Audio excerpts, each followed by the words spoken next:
We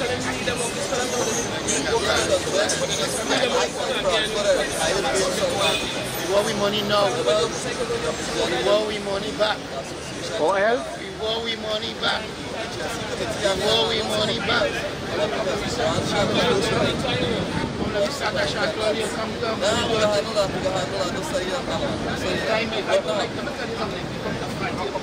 Anything with it? Anything with it? What? Anything with it? No.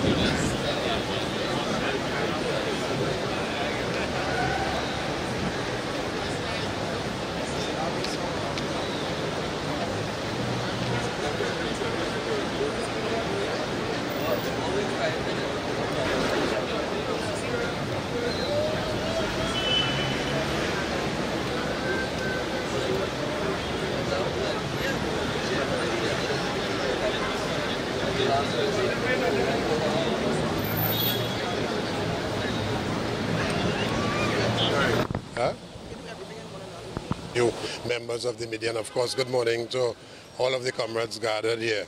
We are here this morning to deliver a letter to the Minister of Finance, the Honorable Larry Hawaii, an urgent letter communicating our total dissatisfaction with the way in which the entity T&TEC is being treated.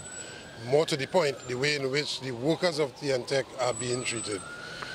We are responding to an article in the Sunday Guardian last Sunday, Business Guardian, which stated that T&TEC was mandated to raise a bond on the local market for some $1.8 billion TT to do two things. And those two things, one, to repay part of the capital cost to construct the TGU power plant at Lebre, and secondly, to pay back pay to public servants, teachers, and other government workers. Now, let me say from the onset that the Oilfields Workers Trade Union have absolutely no objection to the public servants and the security forces in this country, teachers and other government workers, getting a settlement of 14% and as a consequence receiving back pay therefrom. We have absolutely no objection. Indeed, we support the settlement of all outstanding negotiations.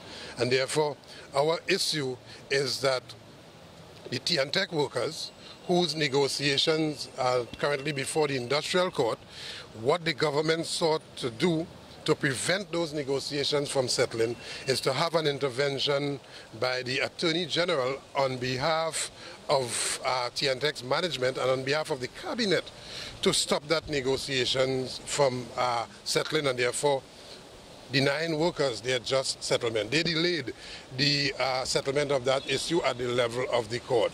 The effect of that, the T&TEC workers must know that they are denied a settlement in their negotiations.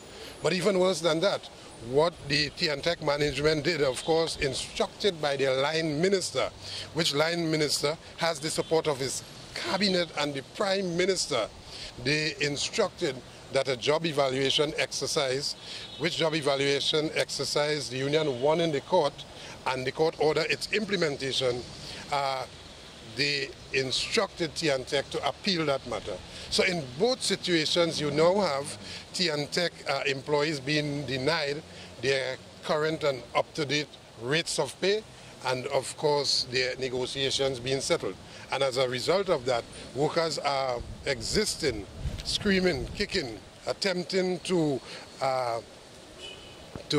bridge and to survive the daily sufferings of having to live on a 2007, as far back as 2007, salaries and so on.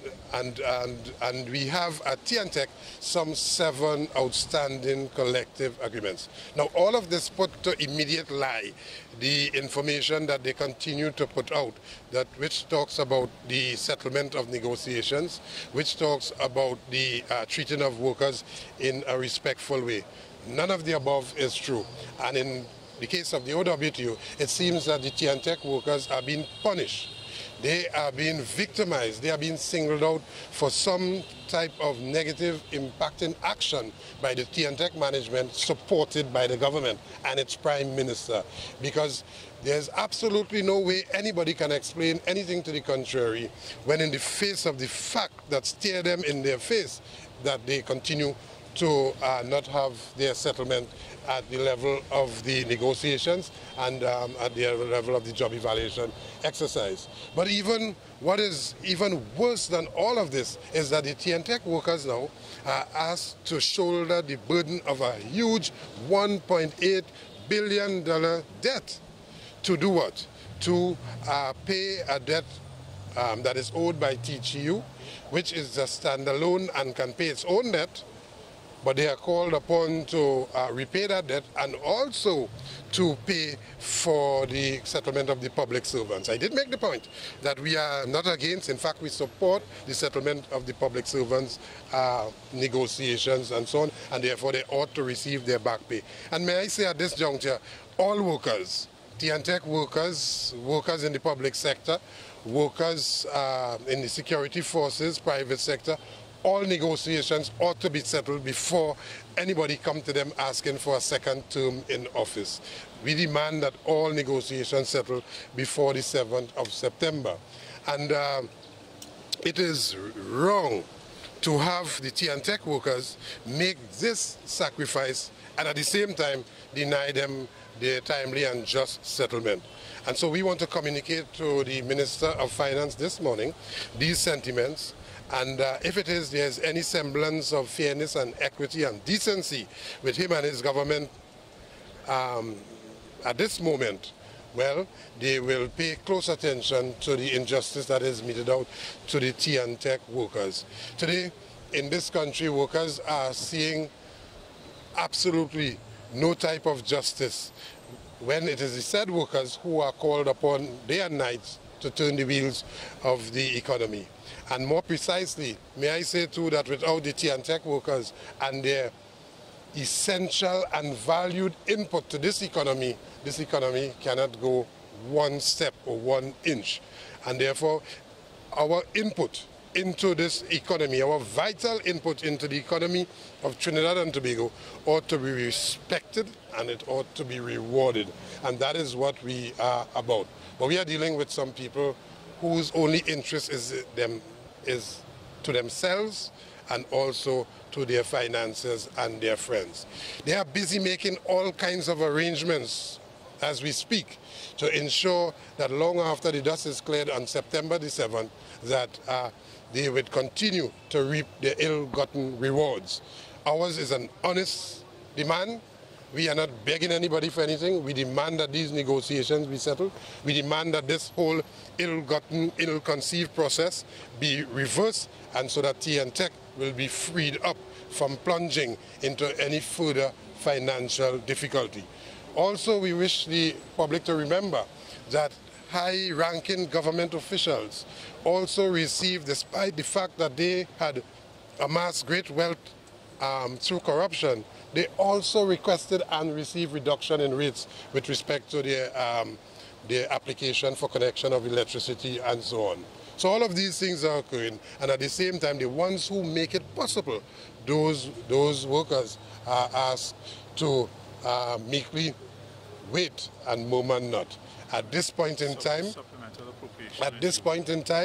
we raise serious question. You would recall that just before Parliament was prorogued, the government went to the Parliament and had approved supplemental appropriation, which means really that they had an extra $4 billion to do what? The same thing, to pay public servants and teachers and all of the serious security, the security forces and so on in the country, and settle all of these outstanding back pay. Today you are coming back for more money on the backs and shoulders of the T&TEC workers, while at the same time not settling their negotiation but not accounting for that extra $4 billion. We have a serious issue with that, and this raises serious concerns and questions. You know, there are some rumor that the government is broke, and that because they are broke, they are shaking out every cash pan and piggy bank wherever those exist, turning it upside down. Theirs is the attempt to turn the workers upside down and have flow from their pockets, whatever little is left, just to satisfy the insatiable demand and urge for corrupt practices across the country. They have already wasted the country's money, and at this point in time, they are coming back for even more. We want the public to know what is happening with this issue and the far-reaching implications, not just for the T&TEC workers, but for the country as a whole. And finally, let me just say, warn and remind those who don't know, or those who conveniently choose to forget, that if you batter the T&TEC workers, as indeed you would have battered all of the workers represented by the Oilfields Workers Trade Union, which are thousands in numbers, and then you are coming now to ask for a new mandate, we wish to respectfully remind them that workers are voters and that these workers will be going to the polls. But more than that, these workers have families and friends, and they come from communities, and they will bring to bear their influence on their families and their friends and members of various communities in this general elections. As to the corruptness of this government, the arrogance of this government, the vindictiveness of this government, and of course the wickedness that was meted out to members of the Oilfields Workers Trade Union, and certainly the T&TEC workers. And that is what we want to communicate to the national community. So what are your hopes coming out of the meeting? I mean, the finance minister already said it's the end of the fiscal year, and they're not going to be releasing any more funds. I mean, what are your hopes, and what's the next step if not? Well, I think that we have now to step up our campaign to have these workers understand, if there was any shadow of a doubt that this government is corrupt and they are not for them as workers, we have to step up the campaign in a real way. Because it makes no sense that you put back in office a government that has been for the last 5 years against you. It certainly makes no sense that you put back in office a government who, through their dealings, plunging the entity which you work, this major state enterprise, T&TEC, into financial chaos and crisis, which could result in you losing your job. It makes no sense putting them back into office. You have given them a job, the workers that is, given them a job to manage properly the country's economy, to manage properly all of these state enterprises. And what did they do? Well, the answer is blowing in the wind. We want to say, however, that our demand is to immediately halt this decision, which is founded only on the basis of questionable considerations. Yes, and of course which borders on serious act of desperations. None of those, however, takes into account the plight of the worker. Which worker, collectively all of those workers at the end of the day, they depend on for the commodity that the enterprise produces. Without electricity, Trinidad and Tobago will not be able to survive another night, another day. No, I'm not saying that. I'm saying that the next step is no people's partnership should they not treat with the workers' issues properly. In fact, that decision has already been taken, stamped, sealed, and all are just waiting to be delivered on September the 7th. Meanwhile, we have an economy to run. We need to have a T&TEC that would be in existence post September the 7th, and therefore these decisions we take today can seriously impact that entity, that state enterprise going forward. So the workers are not going to put on stage, just going on? Well, the workers are going to demonstrate their dissatisfaction in many different ways. The least not being September the 7th, but even before that. Well, we don't want to take the liberty to say anything at this point in time, lest they say they have a reason to do that which they wanted to do for quite a while. You know, they don't want these elections. There is the intention to call a state of emergency. And I want, there's nobody to suspend me or to fire me for saying that, as they did with Inspector Seals, yes. When he said it, it was true. But he was hauled over the coals by his superiors, and there's nobody to suspend me. I verily believe that this government do not want this election, and that they will exercise every intention to call a state of emergency. That's my belief as a citizen, and I have enough evidence across the country to have me come to that opinion. But coming back to the point, we are in a precarious situation at T&TEC, as in all of the state enterprises. But this morning we are dealing with T&TEC, and therefore on the basis of this ill-conceived decision to have T&TEC carry the burden, the huge burden of a $1.8 billion debt, yes, which debt will not benefit the workers or T&TEC, which T&TEC is in dire need of repairs for health and safety concern, HSE concerns across the country. Instead of making that their priority, they are about to take down that burden to pay the debt for TGU, which TGU can stand on its own. As I said, as I close now, let me reiterate that the OWTU has absolutely no problem. Indeed, we are happy for the public servants. They deserve an increase. They deserve a back pay. Indeed, they deserve more than 14%. That's our position. But we hasten to add that the T&TEC workers must not be made to sacrifice for the rest of the country's workforce. They haven't made a significant contribution and continue to put their lives and limb at risk to ensure electricity reliability across the country, where businessmen can profit, where the government can have their way, where the government can conduct business every day, albeit shady business at regular occasions, but that provide this commodity for the country. The T&TEC workers ought not to make sacrifices. We demand that they treat their retirees with respect. We demand that they treat the workers with respect, and of course settle all of these outstanding financial issues, all of these debts owed to the workers. Settle that first. Charity begins at home. All right, cool. Yeah, that's very much. You're welcome. As they are calling you. Yeah, no problem. Yeah.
that the whole system of those persons who hospital, different hours of the night, which one they condition, everyone who knows the community and what the fire function is safe operating. In other words,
You assign somebody before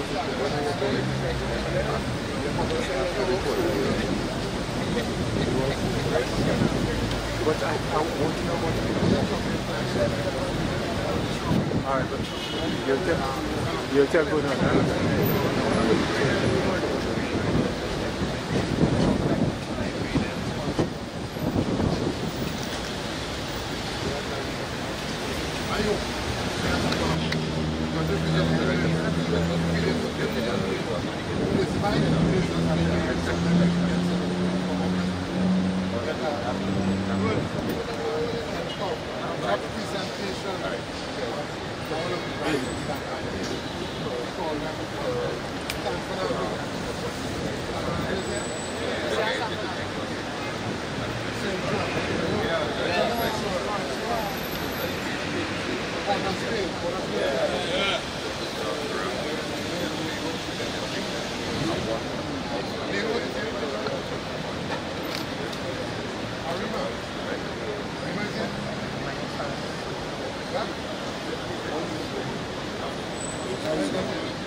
Thank you.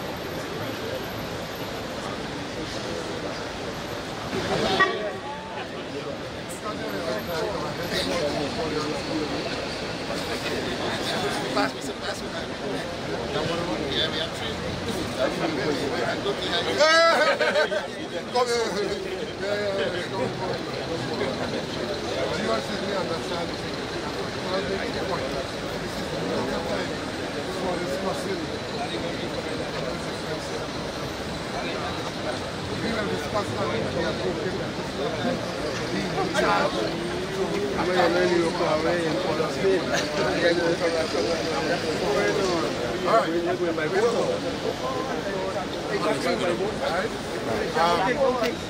not going to what you would say. Go inside. Well, let's go. Let's go. I have already been talking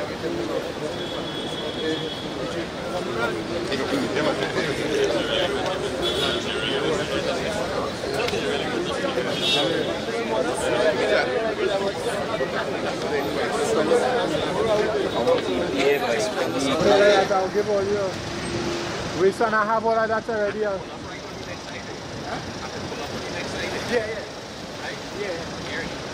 Yeah, we son. Yeah.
And the issue has to do with raising bond, T&TEC, raising a bond, a huge bond to the tune of some $1.8 billion.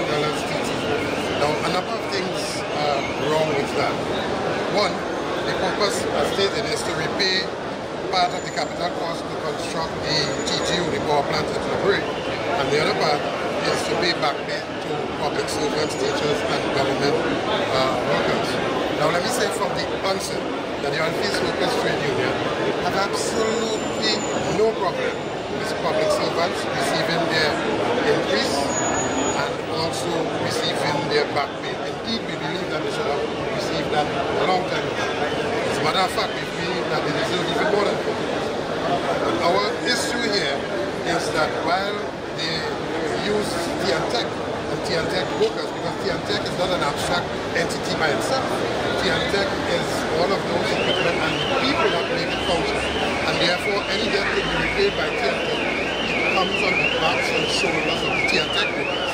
And therefore, the problems that we have here is that while TGU can stand on its own and pay its debt, public servants to get this back pay, the government now is asking the T&TEC workers to fund that back pay. But the T&TEC workers, their back pay remain outstanding.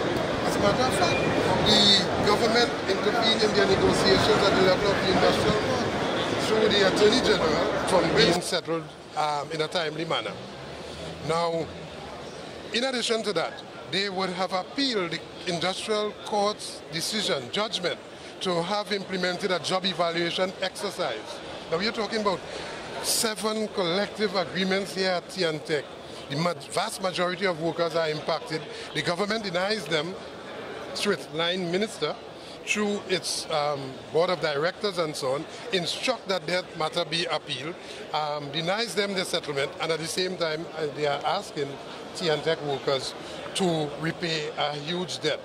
We have absolutely no problem with people getting settlement, but at the same time, we have to be just, we have to be fair. And those workers who are classified as essential services workers, they ought to be treated with a level of dignity and respect. Now, Mr. Roget, if you don't believe that this should be the modus that the government is using in terms of using the T&TEC bond, what do you suggest that they use? Well, I'm glad you asked that question. And as a matter of fact, I did not raise that so that you would ask that question. The government went to the parliament just before the parliament was prorogued and for a supplementary budgetary allocation. To do what? To pay public servants and to pay teachers $4 billion. And so they must have quantified that debt to public servants, going to the parliament, getting approval and so on. And what did they do with that money? Indeed, what did they do with all of the money that they corruptly stole? Now that's another issue, and I know that you will have your own feelings on that. Nevertheless, the government had the allocation to pay the public servants through parliamentary approval. And you know what is even wrong about all of this? They are doing all of this borrowing and committing the national community. Indeed, they are committing T&TEC to huge financial burdens without parliamentary oversight. So these people, some were huddled together and decided, listen, we have spent out all of the money. We have wasted the money that we got approval from the parliament, from the people, to pay public servants. We must now go to another entity to try to raise this, to try to pay that which we should have paid in the first place. Now, when you deliver this letter, what is the next step after this?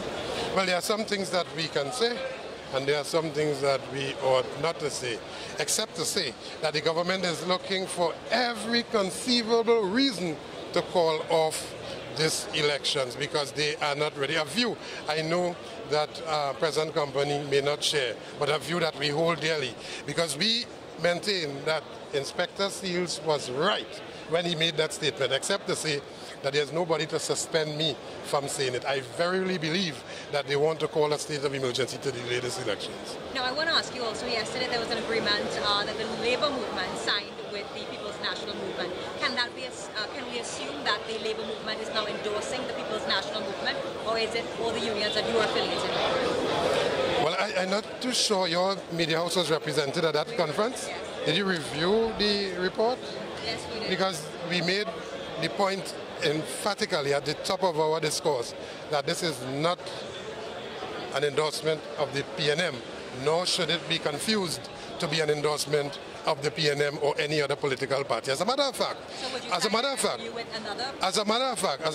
you had not been following. Your attention was drawn elsewhere at a critical moment.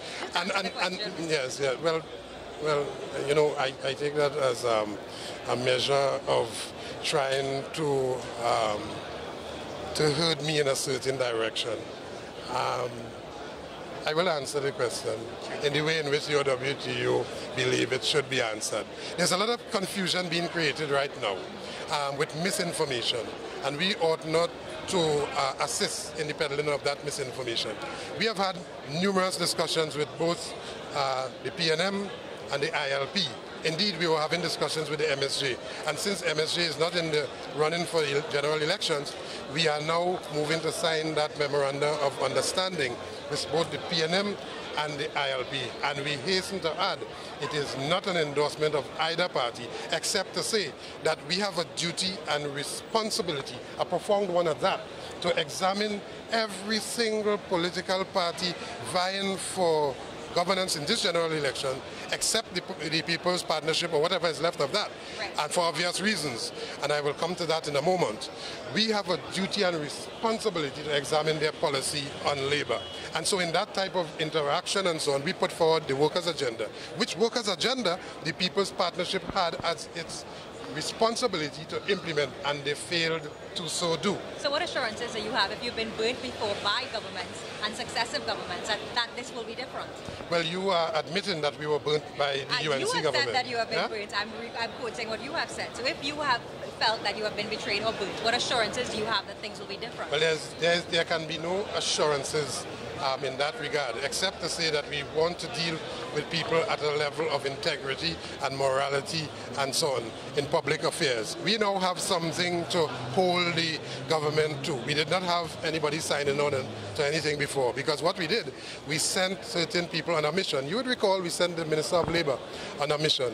He's now talking about all the settlement of all of these negotiations, something that you announced, and I'm certain that you don't know where those negotiations and collective agreements are, like all of those schools. I mean, we are in a place where people open hospital with no children, nobody in the hospital, no equipment, no nurses, no doctors. We are in a place where people open a highway in the middle of the bush and end in the middle of the bush, and so on. All kinds of nefarious activities, and if we are not clear, am I offending you by saying that? Okay. All right. Okay, great. And that is our feeling. The point we wish to make about all of this is that workers are voters. The T&TEC workers, the Petrochin workers, the UTT workers, the UE workers, the NP workers, who incidentally were fired summarily without just cause, and the power gen workers, and all of the workers that we represent. Not only they are voters, they have influence in their sphere of operation within their communities and within their families and so on. And we are certainly advising them on the basis of these actions taken against them, where to put their finger come Monday the 7th of September. And let me remind all that the Attorney General intervened on behalf of the government and the Prime Minister. And I see that there's an apt description of her now by a former cabinet minister.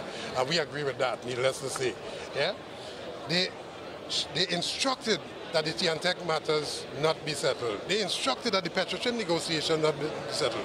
Imagine you have workers at T&TEC existing as far back as 2007 salaries. What is that? It is only because they want to penalize, victimize, spite the T&TEC workers or all of the workers represented by OWTU. And for what?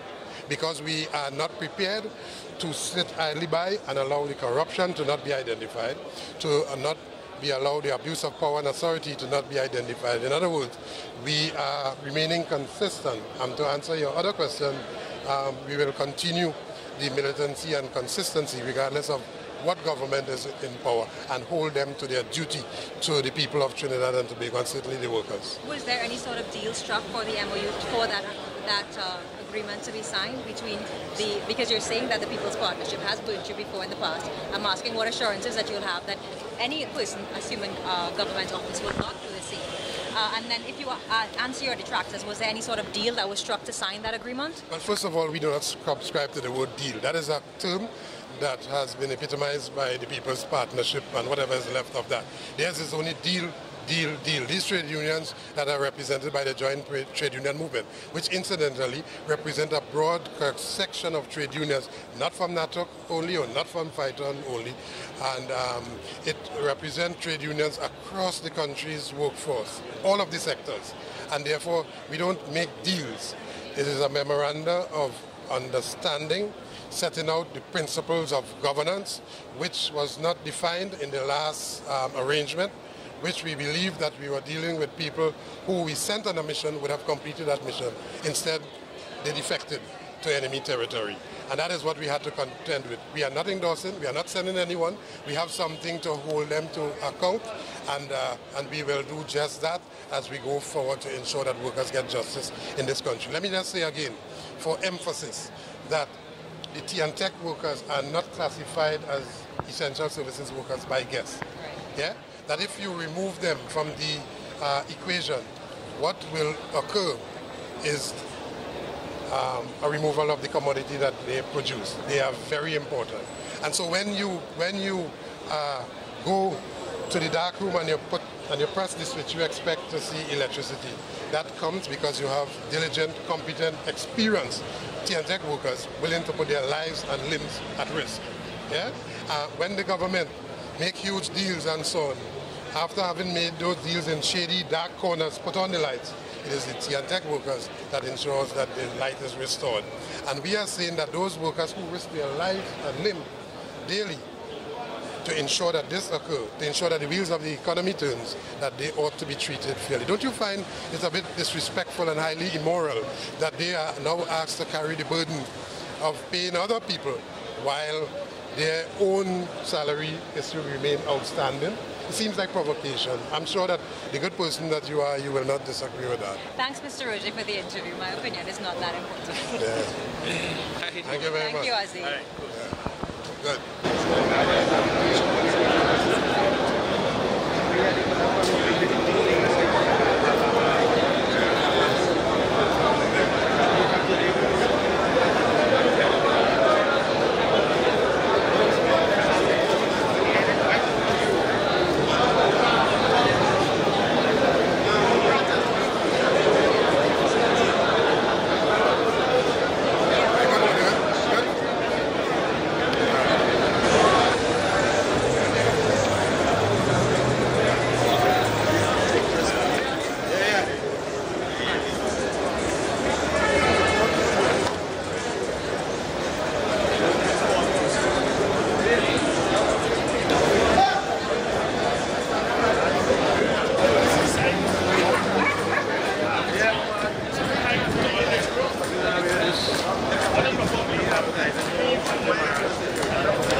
absolutely no problem with the public servants and teachers and government workers and so on receiving 40% and above. In fact, we should receive more than that. That's our position.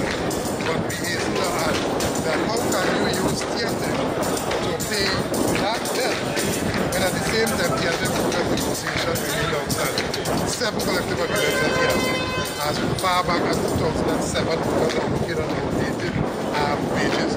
Job evaluation exercise that was won in the court, the T&TEC appeal. So all of these money issues and terms and conditions issues related to the T&TEC are lots of them. In addition to health and safety issues at the various workplaces, those things are not addressed. But at the same time, instead of using, if you have to borrow at all, T&TEC security to borrow this money, instead of using it to satisfy T&TEC's concerns and so on and needs for its workers and its viability, we now use that to pay public servants and also to pay a debt that TGU is supposed to pay humanitarian. It raises a fundamental questions. One, what did they do with the extra $4 billion that they went to Parliament just before Parliament was borrowed in June? They stated then that supplementary appropriation was to pay public servants and their back pay and all of the things that they are now claiming they want more money to do. So the question is, where is that money? And secondly, how could they be allowed to just borrow money and create national debt without parliamentary oversight? So that while you have no parliament to question or to ask serious questions and express concern for this borrowing, they just borrowing and committing the country to debt, plunging T&TEC into further financial precarious situations and so on. And we are saying that is wrong. It's a wrong model, it's a corrupt model, and the letter this morning we are going to deliver to the minister is to deal with that. Besides calling on him to uphold this decision, we do just that, and to immediately settle the T&TEC workers' negotiations, settle the job evaluation exercise, and to make safe the various workplaces where those workers have to perform on a daily basis. I want to say too that the T&TEC workers, while they are deemed by the law, the Industrial Relations Act, essential services workers, this is they are not treated essential. Because as you can see, this has to be the height of provocation to create a debt, which debt will be carried on the backs and shoulders of the T&TEC workers. But at the same time, the T&TEC workers are not being, their issues are not being satisfied. So you're provoking them. And for what we verily believe, the decision to provoke the T&TEC workers is another step to have them respond in a way that they will get justification to stop this election that the court has given. We will not be basic. At the same time, we will not relent in our effort to indicate that it is unfair to one victims and the part of the government, despite the T&TEC workers, because they belong to the Alphys Workers Trade Union, which union is prepared to accurately stand up and protect the state of state. All the corrupt factors. What has been the reception so far of you?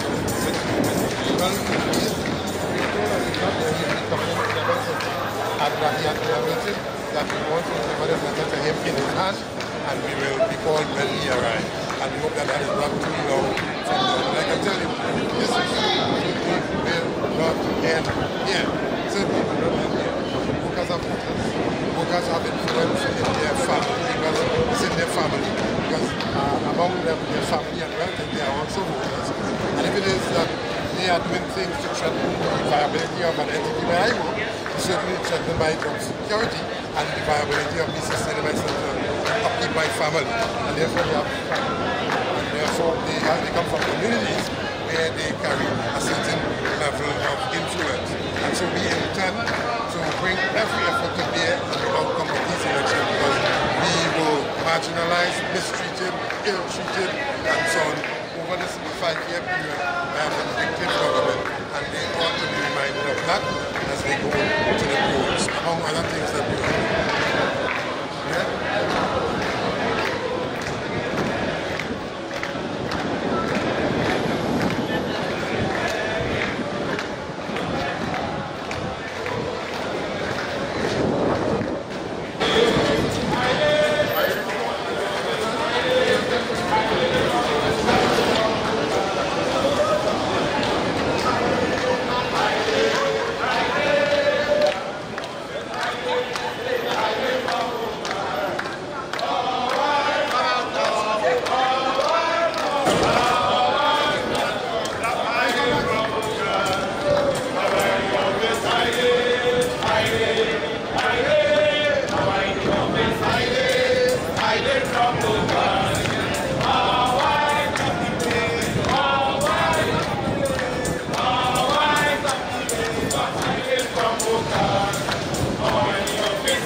up with it, but don't stand up one place.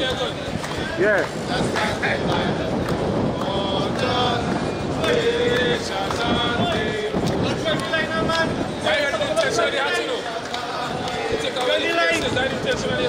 That is it? Yeah. Well, So just do the work. it defeated the purpose. Your purpose. I come to take what is given unto me. Alright. But not from the back. I don't want from the back.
Everybody's there?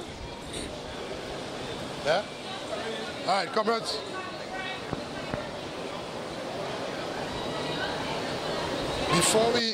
Before we disperse, I want to give you an update as to what transpired. Essentially, we did not see the minister, but before I talk about the next approach going forward, first of all, I want to crave your indulgence to engage in 1 minute silence. This morning around 6:30, the president of the Point-A-Prayer branch of the OWTU passed away. Last week, Saturday, sometime around 5:30, he fell ill due to a massive rupturing of some veins in his head and aneurysm. And as a result of that, there was massive bleeding in the brain. He had to have emergency surgery Saturday night, and he has since been unconscious. And from then to now, the prognosis was not looking good. So the family was told to kind of brace yourself. But sadly this morning he passed away around 6:30. I want to, before we go any further, I want comrades to, all of us to observe 1 minute silence in respect of the passing of Comrade Roger Stewart, the president of the Point-A-Prayer branch.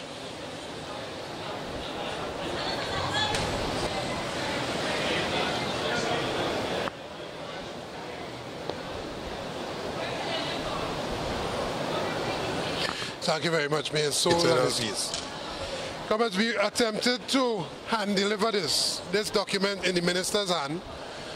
We were told that he was in a meeting and that he has to go to another meeting, but in between we would get an opportunity to do just that, hand deliver it. But that was not proven to be successful because he did not finish that first meeting. We are not with the luxury of time to wait until the minister finishes meeting and go to another meeting. So what we did, we had the secretary sign for receiving this document, and we are certainly going to follow up on what happens after. We expect to be communicated to between now and Monday so that we can determine what is the next step forward. But even with or without communication, we will at the level of the General Council today, because the Council is meeting at 1:30 this afternoon, we will determine what are the next steps going forward, and that will be communicated to you through the branch officers. Let me give you an idea as to what we said to the Minister in that letter. 27th of August 2015, Senator the Honorable Larry Howe, Minister of Finance, Ministry of Finance and the Economy, Eric Williams, Finance Building, Independence Square, Port-of-Spain. Dear Minister Howe, I write to you with reference to the Business Guardian article of Sunday, 23rd August 2015, where it was reported that as Minister of Finance and Corporate Sole, you stated that the Trinidad and Tobago Electricity Commission, T&TEC, has been mandated to raise a bond on the local financial market for $1.8 billion TT. Further, this huge bond will be raised by Republic Bank and will be converted to US in 3 months for the purposes of the following: to repay part of the capital cost to construct the TGU power plant at La Brea, to pay back pay to public servants, teachers and other government workers. Respectfully, we find that the stated purpose for the bond is shocking, to say the least, and this certainly has to be the final straw for the T&TEC workers who are being singled out by the government for a particular type of treatment over the last 5 years. We wish to draw to your attention for yet another time that there are 7 outstanding collective agreements within T&TEC. It is now the firm view of the workers that senior management at T&TEC and the government have been working hand in hand to frustrate their legitimate expectations and lawful entitlement. It must be pointed out that your government went a step further and intervened in the T&TEC negotiations at the level of the industrial court with the sole intention to deny these workers a just settlement. To compound this major injustice, T&TEC has also appealed the industrial court judgment which ordered the implementation of the job evaluation exercise. Evidently, when compared with workers in other parts of the public sector, the T&TEC workers are treated unfairly with respect to their terms and conditions of work. There is compelling evidence to support this claim, as the government has settled negotiations for public servants, teachers, most of the protective services and other government employees at 14%, while there remains no settlement in sight for the T&TEC workers. This difficult and untenable situation was further compounded by your announcement, which demonstrates a complete disregard for those essential services workers at T&TEC. Clearly, this bond issue does not address any of the Commission's need, including the debt owed to its long-suffering employees who are being forced to survive on salaries and wages from as far back as 2007. Instead, it will be used for the repayment of TGU's debt and will also be converted to pay back pay for the aforementioned public sector workers. Notwithstanding the foregoing, there are some other troubling aspect of this ongoing debacle, which raises the specter of the absence of parliamentary oversight, as the government is increasing the public debt without the approval of the parliament. Very significant. We also note that the government had approval for the supplementary appropriation bill just before the parliament was prorogued in June this year. This was for the express purpose of paying outstanding back pay to public servants, teachers and other government workers.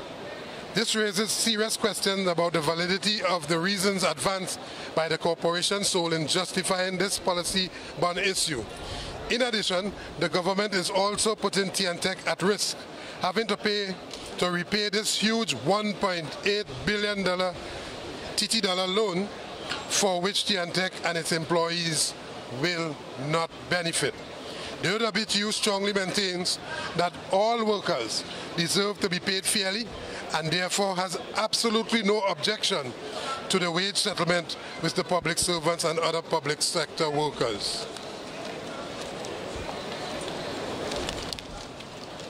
Nevertheless, we find it grossly unfair to have the T&TEC workers make further sacrifices with absolutely no benefit for them. Finally, the OWTU demands that this entire ill-advised process be reviewed in order to ensure that there is fair and equitable treatment to the T&TEC workers with respect to their outstanding negotiations and the implementation of the job evaluation exercise as ordered by the Industrial Court. Additionally, the fact that TGU is a viable and going concern simply means that it should be able to pay its own debt without plunging T&TEC into any further financial instability. Yours sincerely, Ancel Roget, President General of the OWTU. And comrades, this has been copied to the Honorable Prime Minister, the Honorable Nizam Bash, the Minister of Public Utilities, Dr. Keith Rowley, political leader of the PNM, Mr. Jack Warner, political leader of the ILP, and of course to our General Secretary in his capacity as political leader of the MSJ. We want to make sure that all of the workers are fully apprised of what steps the union is taking to ensure that these issues not be buried or that the public do not know about it.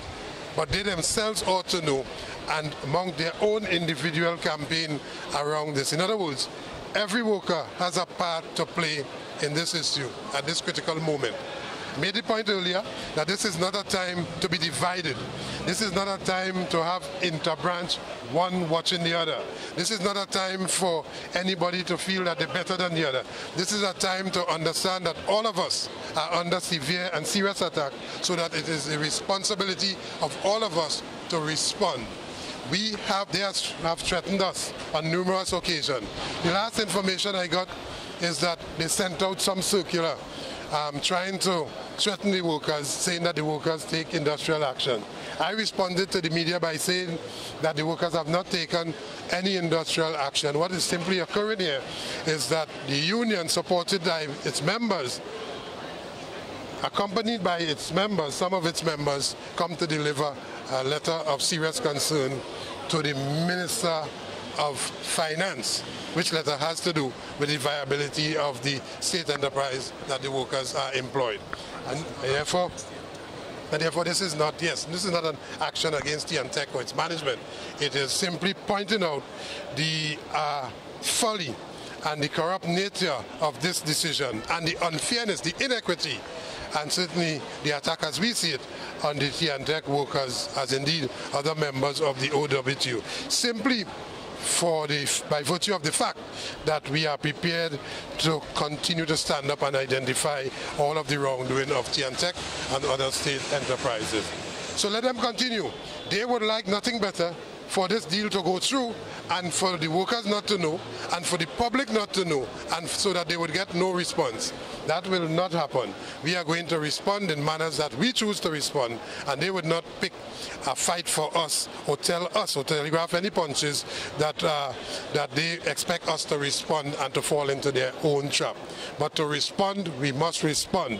But I'm saying finally again that we all have a duty and responsibility that goes way beyond the boundaries of T&TEC, way beyond the boundaries of even collective bargaining, that has to do with how this goddamn place is being governed. It's not being governed properly. They are corrupt, they have stolen, and it appears as though they are looking under every salt and sugar pan now to see where their money can be found to be able to finance themselves as they remain in office for the next few days or so.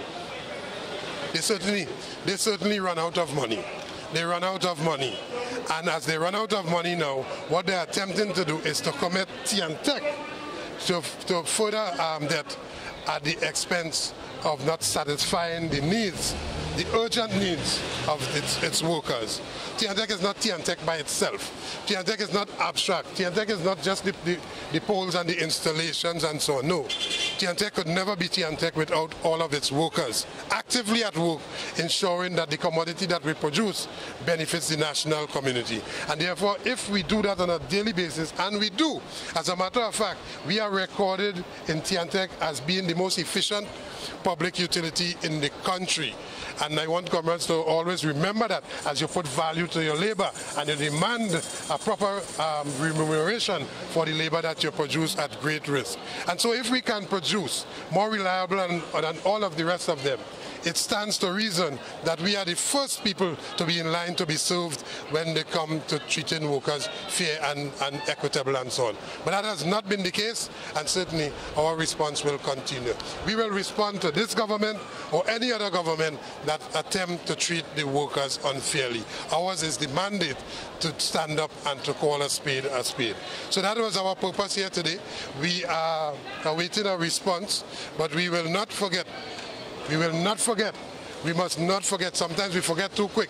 Sometimes we forget conveniently. I mean, people talking all kind of talk as if, and you know, sometimes you wonder which planet they're broadcasting from, because they're talking all kinds of things as if you're talking about some other country and some other workers. We know it, we feel it, we experience it, and we have a duty to respond in particular ways. Let me thank comrades for coming out and giving support to yourselves. Of course, registered with the support you give your union, but when you support your union, you support yourself. You support your job security and your future.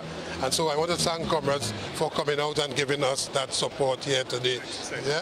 And of course, it is your right as a worker to ensure that your job security is preserved.